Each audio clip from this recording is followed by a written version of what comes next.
மாமலரால் நோக்குண்டாம் மேனி நுணங்காது பூக்கொண்டு துப்பாத்து திருமேனி தும்பிக்கையான் பாதம் தப்பாமல் சார்வார் தமக்கு. இந்த வீடியோவில் நம்ம பார்க்கக்கூடிய விஷயம் அப்படிங்கிறது மே மாதத்துக்கான பலன்கள். இந்த மே மாதம் அப்படிங்கிறது ஆங்கில மாதம். மே மாதம் அப்படிங்கிறது சித்திரையினுடைய 18ஆம் தேதியிலிருந்து ஜூலை மாதம் தொடக்கம் வரைக்கும், அதாவது சித்திரை வைகாசி 17ஆம் தேதி வரைக்கும் இருக்குது. மொத்தம் 30 நாள் இருக்குது இந்த மே மாதம் அப்படிங்கிறது. இந்த 30 நாளுக்குமான பலன்கள் அப்படிங்கிறது என்ன, 12 ராசிக்கும் அப்படிங்கிறத நம்ம பார்க்குறோம். முதல்ல இந்த சித்திரையினுடைய விசேஷங்கள் என்ன அப்படிங்கிறத பார்ப்போம். சித்திரை மாதம் அப்படிங்கிறது சித்ரா பௌர்ணமி அப்படிங்கிறது ரொம்ப தவிர்க்க முடியாத ஒரு விஷயம். சித்ரா பௌர்ணமி அப்படிங்கிறது சித்திரை 17 அன்று வருது. சித்திரை 17 அப்படின்னு எடுத்துக்கிட்டிங்கன்னா சித்திரை 18 வரைக்குமே பௌர்ணமி இருக்கும். சித்திரை 18 தான் மே மாதத்தினுடைய முதல் நாள்.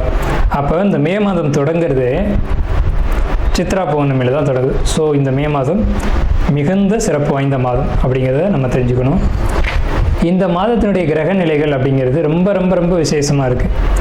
என்ன விசேஷமாக இருக்குது அப்படின்னு கேட்டிங்கன்னா, மேஷத்தில் வழக்கம் போல் எல்லா சித்திரை மாதத்திலும் சூரியன் உச்சமாக தான் இருப்பார். ஆனால் இந்த வருடம் மட்டும் செவ்வாய் ஆட்சி பலம் கொண்டு அதே வீட்டில் இருக்கார்.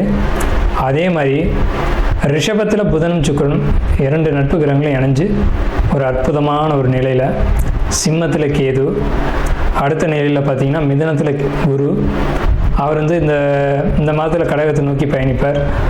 அதே மாதிரி கும்பத்தில் ராகு, மீனத்தில் சனி. இந்த மாதிரியான விசேஷம் கொண்ட ஒரு கிரக அமைப்புகள் இந்த மே மாதத்தில் அமைஞ்சிருக்குது அப்படிங்கிறது 12 ராசிக்குமே ரொம்ப ரொம்ப ரொம்ப சிறப்பான பலன்களை கொடுக்க இருக்குது.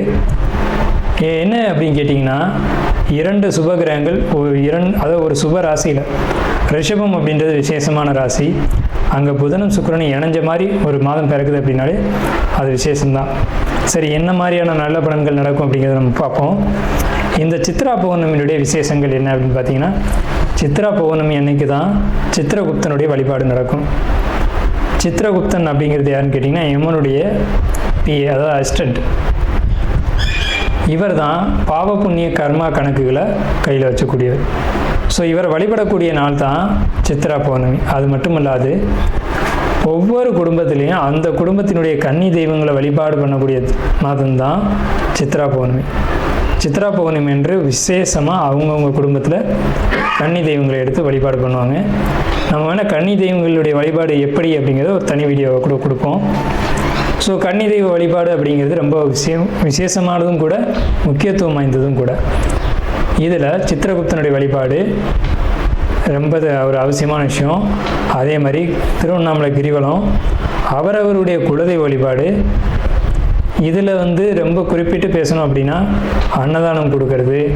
இந்த சித்திரை மாதத்தினுடைய ஒரு உக்கிரமான காலகட்டத்தில் அன்னதானம் கொடுக்கறத காட்டிலும் வந்து நீர்மோர் கொடுக்கறது, தாகத்துக்கு தண்ணீர் கொடுக்கறது, இதெல்லாம் ரொம்ப ரொம்ப விசேஷம். ஸோ அவங்க வயிறு குளிர்றது போல், மனம் குளிர்வது போல் உங்களுக்கு வந்து கர்மா வந்து தீர்க்கப்படும் அப்படிங்கிறது முக்கியமான விசேஷம். ஸோ இது முக்கியமான விஷயம். அதே மாதிரி இந்த சித்திரை மாதத்தில் கத்திரி வெயில் அப்படிங்கிறது மே மாதம் 4ஆம் தேதி அன்னைக்கு வந்து மே 28 வரைக்கும் இருக்கும். இந்த 25 நாட்களும் மக்கள் வந்து அதிகப்படியாக யாரும் வெளியில் வராமலும் சில விஷயங்களை தவிர்த்துக்கவும் வேணும். அன்பார்ந்த கடகராசினியர்களே, உங்களுக்கு இந்த மே மாதம் என்ன சொல்ல இருக்குது? இந்த மாத கிரகங்களுடைய அடிப்படையில் கடகராசிக்காரங்களுக்கு பலன்கள் நல்லா இருக்கா அப்படின்னு பார்க்கும்போது மிக அற்புதமாக இருக்குது. என்னன்னு கேட்டிங்கன்னா, முதல் விஷயம் ஜாப், அதாவது வேலை இல்லாமல் இவ்வளோ நாள் கஷ்டப்பட்டுருப்பீங்க, இப்போ வேலை கிடச்சிரும். வேலை தான் ஒரு மனிதனுக்கு நிம்மதியை கொடுக்கக்கூடிய ஒரு விஷயம். என்னென்னு கேட்டிங்கன்னா, தனிமை அல்லது ஒரு வேலைக்கு போகாமல் இருக்கக்கூடியவங்களுக்கு தான் அந்த சூழ்நிலை தெரியும். ஒரு டிப்ரெஷனான மனநிலைக்குள்ளே ஒருத்தர் வந்து போயிடுவாங்க. நீங்கள் வந்து இவ்வளோ நாள் வேலையை விட்டுருந்துருப்பீங்க, வேலைக்கு போகாமல் இருந்திருப்பீங்க. ஏன்னா இதுக்கு முன்னாடி நடந்த காலகட்டங்கள் அஷ்டமச்சனி காலகட்டம். ஆனால் இந்த மே மாதம், இந்த மாத கிரகம் அப்படிங்கிறது, குறிப்பாக 6ஆம் இடத்ததிபதியான குரு உங்கள் ராசியை நோக்கி வர்றது அப்படிங்கிறதும் விட்ட வேலை தொடரும், மறுபடியும் தொடரும். நீங்கள் விட்டுட்டு வந்தீங்க இல்லையா வேலை, அதே இடத்துல போய் அதே மாதிரி பாருவீங்க. அது பிரச்சனைகள் ஏற்பட்டிருக்கலாம், அல்லது நீங்களாக விட்டுட்டு வந்திருக்கலாம், அல்லது உங்களுடைய சூழ்நிலைகள் விட வச்சுருந்துருக்கலாம். அது எப்படி வேணாலும் இருந்திருக்கலாம். ஆனால் இப்போதைக்கு அதே வேலையை நீங்கள் எடுத்து செய்யக்கூடிய காலகட்டங்கள் வரும். அப்போ உங்களுடைய மனசு ஆட்டோமேட்டிக்காக ஹாப்பி ஆகிடும். பொருளாதாரத்தை பொறுத்த வரைக்கும் கொஞ்சம் பற்றாக்குறைகள் இருக்கும். ஏன்னா இப்போ நீங்கள் பழையபடி ஜாபுக்கு போக ஆரம்பிச்சிருக்கீங்க, இப்போ தான் போக ஆரம்பிச்சிருக்கீங்க. அப்போ ஏற்கனவே ஏற்பட்ட கடன்கள் இதெல்லாம் உங்களுக்கு தொந்தரவுகளை கொடுக்கும். மொத்தமாக நான் என்ன சொல்ல வரேன் அப்படின்னா, கடன்கள் இருந்தாலும் கையில் பாக்கெட்டில் பணம் இருக்கும் உங்கள்கிட்ட. ஆனால் இருந்தாலும் சரி, பெண்ணாக இருந்தாலும் சரி, உங்கள் பாக்கெட்டில் பணம் இருக்கும் செலவுக்கு. ஆனால் அது உங்களுக்கு ஒரு சுமையை கொடுத்துக்கிட்டே இருக்கும். ஐயோ கடன் இருக்குது, கடன் இருக்குது, கடன் இருக்குன்னு. கடன் இருந்தாலும் உங்களுக்கு அது பெருசாக ஒரு அழுத்தத்தை கொடுக்காது. ஆனால் நீங்களாக தான் உங்களுக்குள்ள ஒரு மன உளைச்சலை கொடுப்பீங்க. உங்களுடைய ஆரோக்கியம் பொறுத்த வரைக்கும் ரொம்ப சூப்பராக இருக்குங்க. ஹெல்த் வைஸ் எப்போதுமே நீங்கள் நல்லா இருப்பீங்க.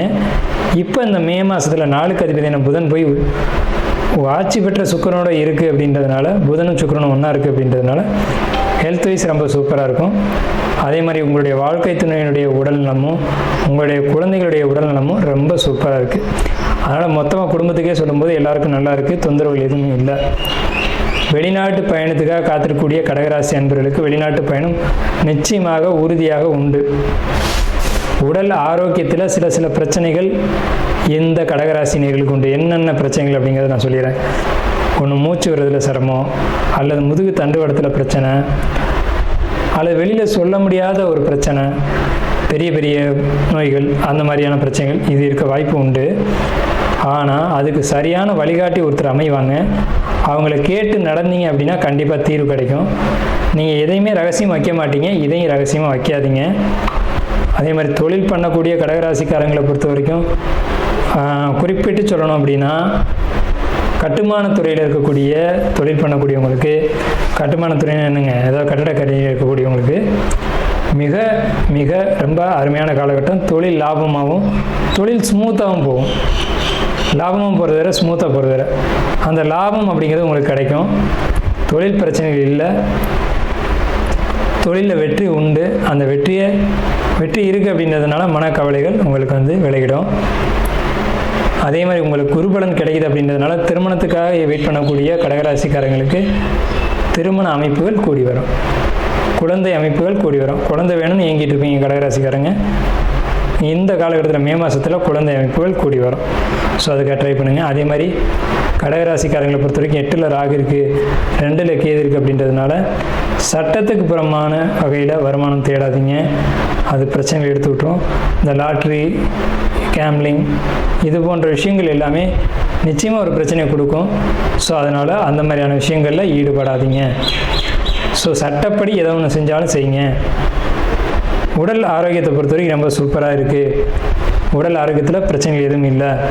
ஸோ இந்த மாதம் கடகராசிக்கு அற்புதமான ஒரு மாதமாக இருக்குது. மே மாதத்தில் இந்த வெயில் பொறுத்த வரைக்கும், இந்த கத்திரி வெயில், அக்னி வெயில் முடிகிற வரைக்கும் வெயிலில் போகிறத குறைச்சிக்கோங்க. ஏன்னா வெயில் வெப்பங்கிறதுல பொறுத்த வரைக்கும் நீங்கள் பாதிப்பில் சந்திக்க வேண்டிய ஒரு அமைப்பு வரும்.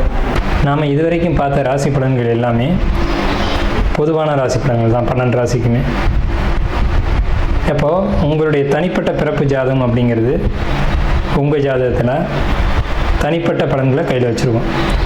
உங்களுக்கு ஜோதிடம் சம்பந்தமான சந்தேகங்கள் இருந்தாலும் சரி, அல்லது ஜோதிடம் பார்க்கணும் அப்படின்ற எண்ணங்கள் இருந்தாலும் சரி, இல்லை ஜோதிடத்தில் சந்தேகம் இருக்குன்னு நீங்கள் நினச்சாலும் சரி, நம்ம நம்பர் கீழே ஸ்க்ரீனில் தெரியுது. அந்த நம்பருக்கு காண்டாக்ட் பண்ணி நீங்கள் எந்த நேரத்தில் வேணாலும் நம்மக்கிட்ட பேசலாம்.